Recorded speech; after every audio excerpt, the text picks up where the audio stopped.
what a difference a season makes for the Utah Mammoth. This time last year, we were talking about how close they could get to playoff contention. Yeah. And here we sit.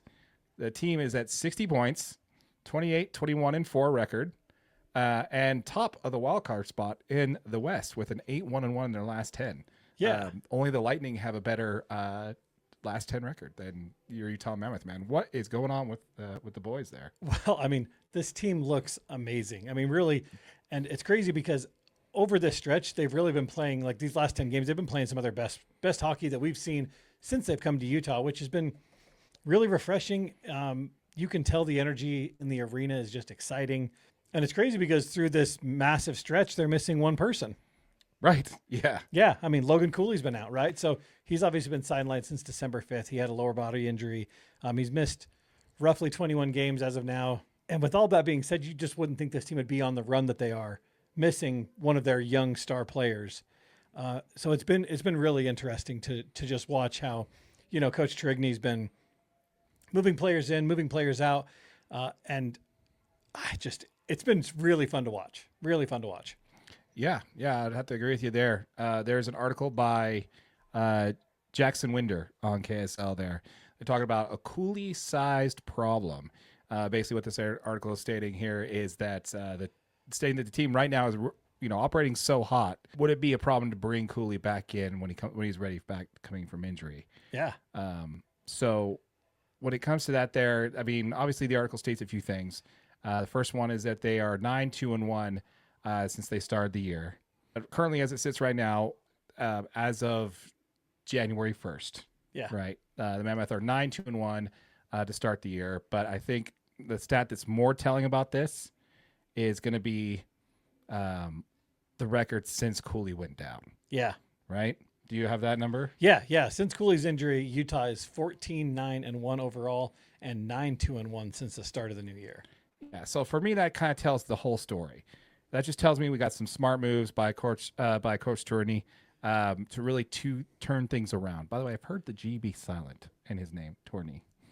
Yeah, that would actually probably make more sense. Yeah. So let us know in the comments, guys, if we're getting the name wrong, coach's name wrong. But for me, in the case of that, I'd have to say that it's more around the smart moves that they made versus really him being the problem. I think they just had enough time, enough legs when he goes down.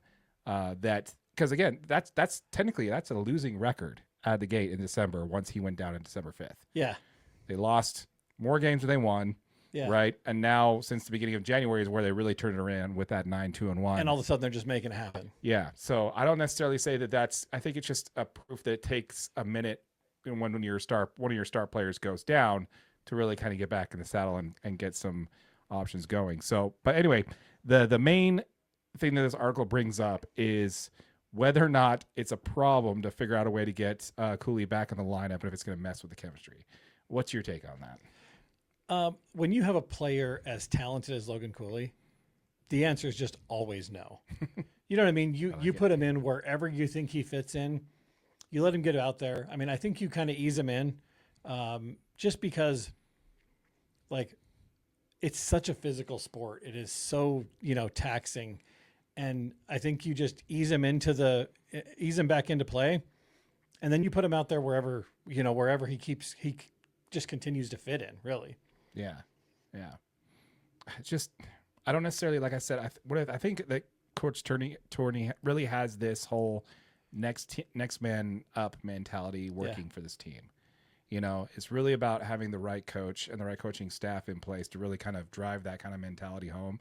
A lot of teams, other teams in Utah, when their star player goes down, they tend to start to lose a few games, and similarly with the Mammoth here. But the difference between the Mammoth and I think the Utah Jazz is that the Mammoth were able to weather that, make adjustments, a la Quinn Snyder. Just kidding, not really a la Quinn Snyder. you know. And kind of make those adjustments, man. I mean, with there's just been some key plays from other players coming in. Especially when you think about Nick Schmaltz and that, penalty kill play where he got that great goal coming in against Florida. Yeah. Some of these key plays, basically just a lot of the time this team was playing from behind early in the first period. Yeah. And they come back to win. So it's not like they're just going through, just mowing through guys. these are people who are having issues. This team's having issues coming in, getting down early, and figuring out a way just to get those wins, get those dubs, get those points, and really kind of come out of this ahead of time. Now with 4 games left before the Olympic break, which I believe is February 4th or 5th, somewhere around there, Utah's already in a commanding spot, holding that top wild card spot with a great way to basically control their destiny going down the stretch with another, 21 games left in the season going after that? Yeah, and the best part is, like, there's always a bright side to losing a player like Cooley, and it's all you did is you just pushed your depth up even better, right?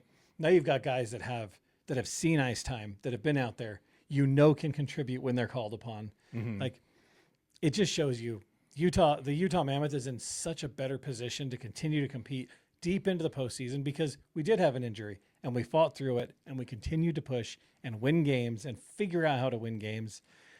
I love where this team's at. Adding Logan Cooley is going to make us even better.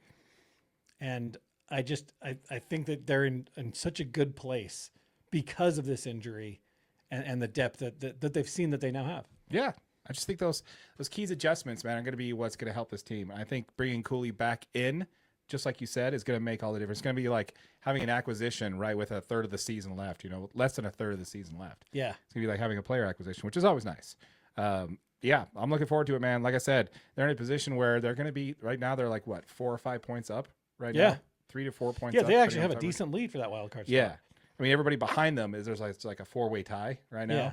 So it's based off of, I believe, records, competing records, to see who's going to have those other spots. But yeah, I love seeing it where there are, man. What a difference a year makes with a team name instead of Utah Hockey. It's Utah Mammoth, and all of that effort they put into retooling this team and signing those line contracts to the players they want to keep around here long term. Like, this organization is just running it the right way, man. Just running it the right way, and you love to see it. Yeah, and it was really nice to see this team really go in on these young players and offer some big contracts and be willing to pay guys that they know need to be around long term for this team to have success. You gotta love it, man. I mean, for a Utah sports franchise, this one's getting run the right way. Oh, yeah, absolutely. We want to hear from you folks. Let us know what your thoughts are in the comments down below. As a reminder, folks, we did just launch a channel specifically for your Utah Mammoth called Utah Mammoth DNA. It's a channel specifically dedicated to your Utah Mammoth. See if that works. Does that pop it up? There it is. Oh, there's the logo. Utah Mammoth DNA. It will be linked in the description down below. So if you have not yet, if you're here for the hockey content and you're not yet subscribed to that channel, Utah Mammoth, check it out in the description down below. Check that one. Weekly videos coming for your Utah Mammoth. It's going to be super fun to get back in that swing of things to see how this team handles down the stretch. Yep.